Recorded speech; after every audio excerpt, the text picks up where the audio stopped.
All right. I'd like to say all praise, glory, and honor be unto Yahweh Hashem Shai. Double honors unto the apostles of GMS, the true elders and leaders of the nation of Israel on earth today. It's your brother Malcolm coming at you with another lesson of truth and history. All right. And I'd like to say salutations to the Akim out there on the four corners of the earth that are doing this work in truth and sincerity, that are risking their lives and their freedom to do so. This is going to be episode number 4 in the series of prophets in prisons, or prisons and prophets, I forget. But anyway, we're back into the book. One dies, get another. That's literally what Esau thinks about you. He will work you until you were dead. All right? And he just go get another one right out of prison. Okay, but this is series number 4, and I'm starting on, and this is back into the labor portion of the book.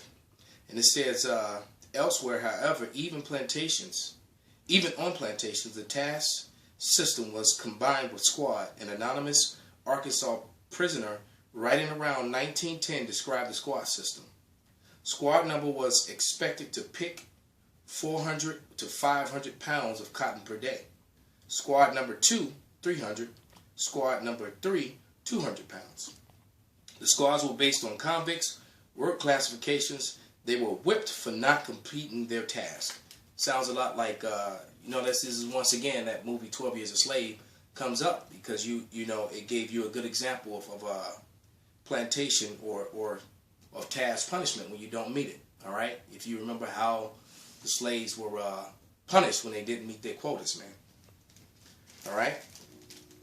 From the beginning, Alabama's convict miners were also separated by strength and ability, the old slave categories. In 1882, Warden John Bankhead reported that the state receiving $12 per month for first-class miners, $8 for second, and $4 for third-class hands. So you can equate that to the prison system today, because it pays to have the prison system filled, and this whole system that they use to subjugate and railroad Jake off to these prisons, it's the same thing being done today with this false war on drugs, where Esau manufactures the drugs, manufactures the guns, all right, and then he places them in neighborhoods, predominantly where so-called black and brown people live, and they make up the majority of the people that are locked up in these privatized prisons, man. Let's get a scripture. This is the book of James, verses 4 and 5. I'm pretty sure I read that scripture before, but I'm going to read it again.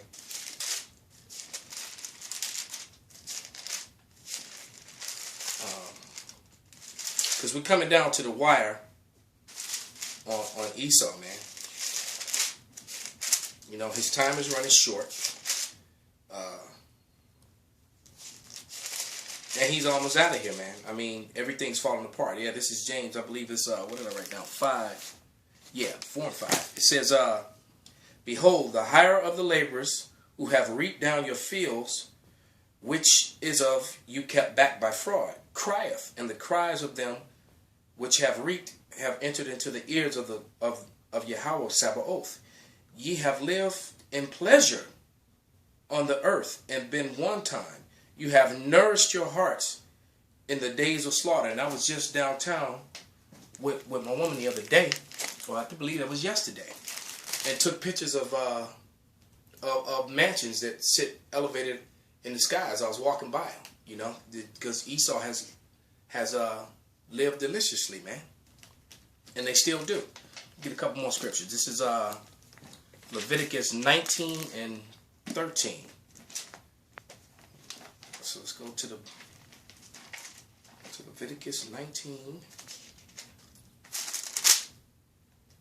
and 13, and it reads, Thou shalt not defraud thy neighbor, neither rob him. The wages of him that is hired shall not abide with thee all night until the morning. So not only are you not, even when you work on a job, man, you're supposed to be paid at the end of the day. I've often said, how much easier would it be for individuals if you got a portion of your check every day? because sometimes you're totally in flat broke until the next pay period. But you know, if you got a little bit of money every day, then it will be up to you to manage and take care of your finances. But at least you have a fresh source of income every day, and if you have something to work with to do things that you needed to do, man. But not under the control of this so-called white man, man. He's just, like I said, he's clean contrary to the scriptures. This is Deuteronomy 24 and 15.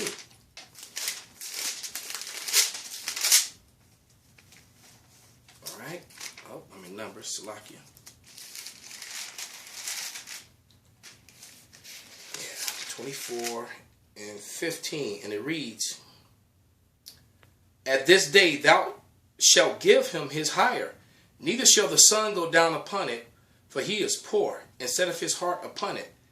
Let's cry against thee unto Yahweh, and it be sin unto thee." So it's a sin to hold back a man's pay, and even more so to make him work for nothing, man. Right? Because there's a scripture that clearly reads, if a man stealeth another man and he be found in his hands, man, he shall surely be put to death. Well, guess what? The Israelites are still in the hands of the so-called white man. They're in the hands of the bankers now, via the birth certificates and the social security numbers, man. All right? Let's continue back in the book. Since the tasks, as reported elsewhere in TCI mines, were 300 to 400 tons per man, the task assigned at this time, Coal Creek is about 4 tons of coal per day. Reported at Tennessee Housing Invested Community. That's I believe that's THI. In 1885, the task per class hand in Alabama was given in 1889 as 4 tons. All right. TCI was taken over by a company called ACMC, and you can go to mineartifacts.org, Alabama, to see the images of and how horrific they were, and look at all the wealth that they accumulated, man. So what I'm reading you, this is actual history and real things that happened, man. And so a lot of these Fortune 500 corporations, man, that are around today, they were founded off slave labor, and then they were continued by free convict labor of those very said slaves, man.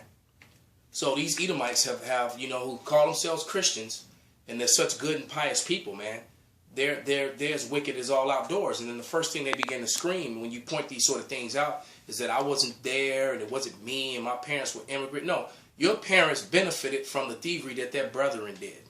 And if you were such a good Christian, then all this other crap that you portray or claim to be, man, you're not trying to give back your fancy house, your fancy cars. You're not surrendering over all this money, which that that you got, through wicked ways, through murder, rape, robbery, and steal, and slavery, man, through false imprisonment of men who had children and families and wives that they never saw again, man. So you were still ripping and tearing families apart, man. Okay.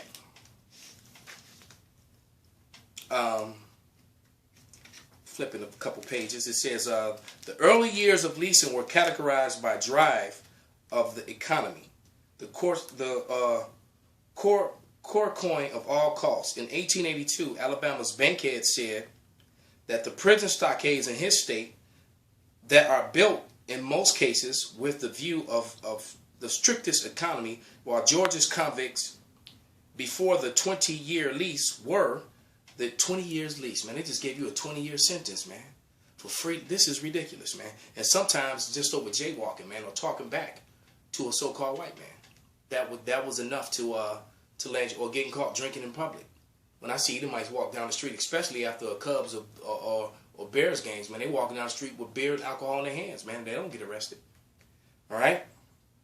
It says, while Georgia's convicts before the 20-year lease were, in the words of principal keeper, the managed by hirelings selected generally for the ability to drive with severity rather than hold securely. In Tennessee in 1885, House Minority Report said convicts are whipped for various causes. The most common, which is for not getting the task done each day. Let me go to the Apocrypha, 2nd Ezra. This is going to be fast. This isn't going to be a long sit down, but this is 2nd Ezra 11 and 40.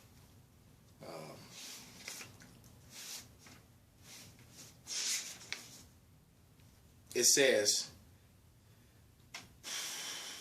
and the fourth came and overcame all the beasts that were past, and had power over the world, with great fearfulness over the whole compass of the earth, with much wicked oppression, and so long time dwelt upon earth with deceit. And that fourth kingdom is basically America, man, because America is an extension of Rome, man.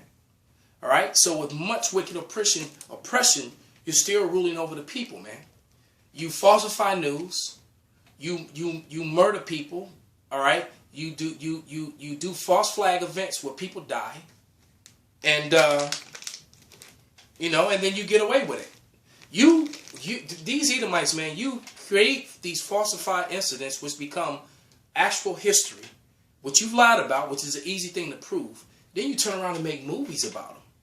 You make movies glorifying lies, man. And it's funny how that thing about Osama bin Laden, that SEAL team, for people who didn't know, but that so-called SEAL team that killed Osama bin Laden, who was already dead.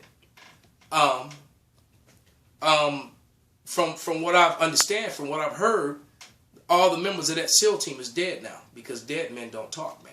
It's funny how they all ended up dead. All right, why? Because they don't, they don't want them going on TV and giving interviews and answering questions and stuff like that.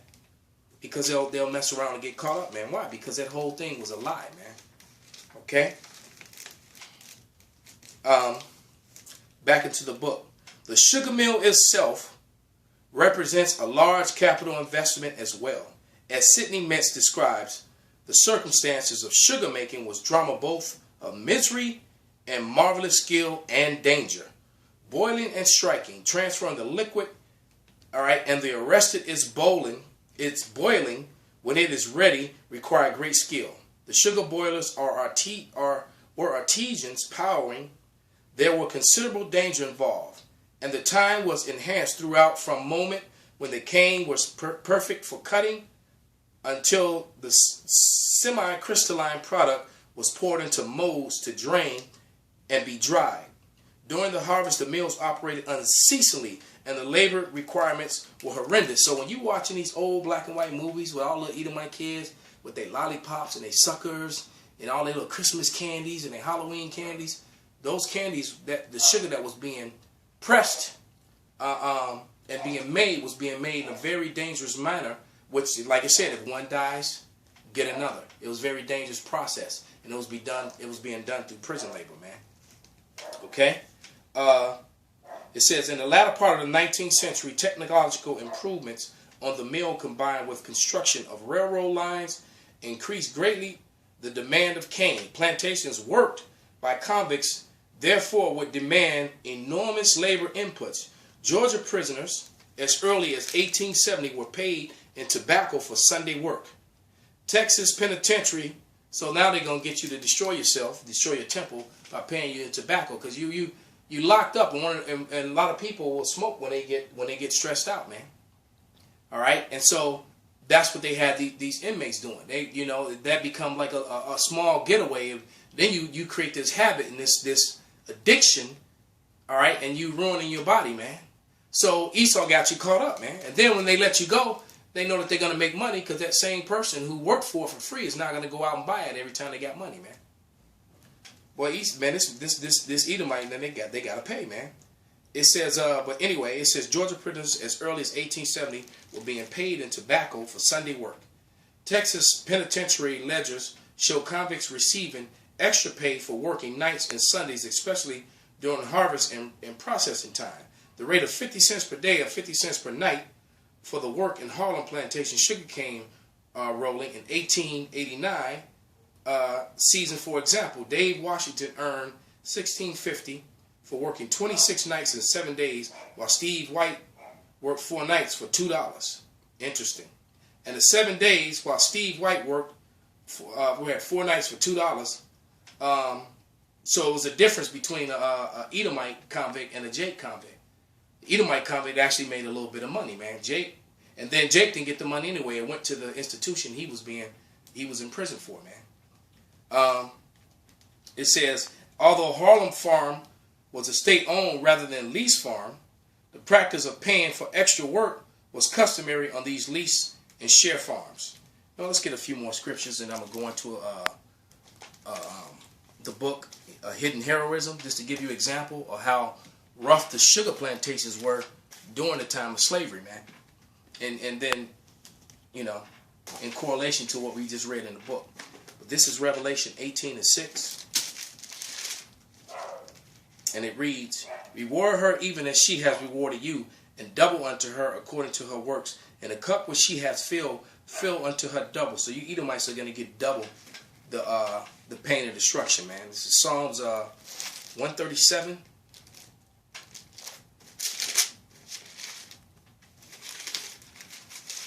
And 8. And it reads, "O daughter of Babylon, who art to be destroyed, happy shall he be that rewardeth thee as thou hast served us." All right? And happy shall we be, man. All right? Because you're going to go into slavery. That is justice. Justice is to pay back for what you have done. Not saying I'm sorry, get over it, or I gave you welfare, or I gave you a job opportunity. No, you gave us prison, you gave us crack, and you gave us false history. All right? And we don't want your money, we don't want your gold, we want your ass, man. You're going into slavery. All right? This is Revelation 14 and 10.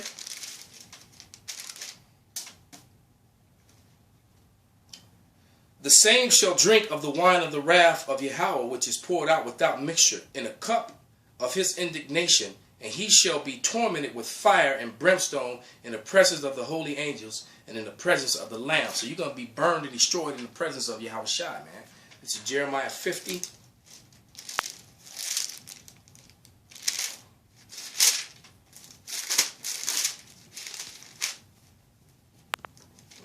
Jeremiah had a heavy portion, man. It's a big book. Verses 9 and 15.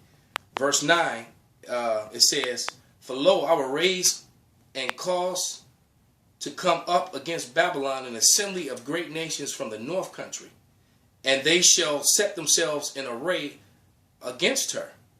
From thence she shall be taken. The arrow shall be as a mighty expert man. None shall return in vain," man. So all these nations are setting themselves in battle array against the so-called white man, man. They all joining together, man. They're going to destroy you, Edomites, man. Through the power of Yahweh Shema Shai. "Shout against her round about." This is verse 15, Salakia. Jeremiah 50 and 15. "Shout against her round about. She hath given her hand, for her foundations are fallen. Her walls are thrown down. For it is the vengeance of Yahweh. Take vengeance upon her, and as she have done, do unto her." So anyone who says that, you know, that you're not supposed to strike back, you're a lie, man. The Lord said, do unto her as she has done, man. So that means you're going to dash their children against a stone. You're going to have your way with their women. You're going to sell their women and their children into slavery. All right? You're just going to, and you just keep counting down the list, man. I don't have enough fingers to put up all the things that they've done. All right? And now I'm going to go into this book of Hidden Heroism, which is one series away from going back into this book to cover information that I hadn't. But this is page 11, which is a history about Thomas Thistlewood, who was a sugarcane plantation owner. So this learned plantation process was learned during the times of slavery, and like you said, they like the book has in the information I've told you, slavery was reborn through the prison system. All right, but this is page 11 in the Hidden Heroism. West Indies slaves were African born. Unruly West Indian slaves were flogged savagely because they were men, and you're trying to make them work and have your way with them and have the way with their women, and they weren't having it, man. So they had to break them. And I don't even want to talk about the buck breaking, what they would do to big, strong men to belittle them and break them, man. But it says, some even killed, but given the shortage of slaves, lethal punishment was preferred. For example, the English Jamaican plantation owner named Thomas Thistlewood, all right, recorded in his diary that after a slave ate some sugar cane, he should have been harvesting because he probably was hungry after working all damn day long. All right. He ordered the man flogged, then bound in a prone position. So he was bound laying down. That's what prone means. All right. And face up. Okay. While another slave was ordered to shit in his mouth. And as for a senior student of the West Indian slavery could judge from Thistlewood's diary, the man did not appear to have been a sadist. Similar forms of brutal and degrading punishment were common throughout the Caribbean, from Danish to Spanish territory, man. All right. So with that, you know, I'm gonna say that you know, you people who have this God loves and He forgives all, you're sadly mistaken, man. That is not in the scriptures, man. Right? So with that, I hope this lesson was edifying. And I'd like to say all praises, glory, and honor be unto Yahweh Bashim Shai, you know, and salutations to the Akim that are out there. All right? And to the elect, the hopeful 1/3, you know, the brothers and sisters that may be listening and learning. To you, I say shalom.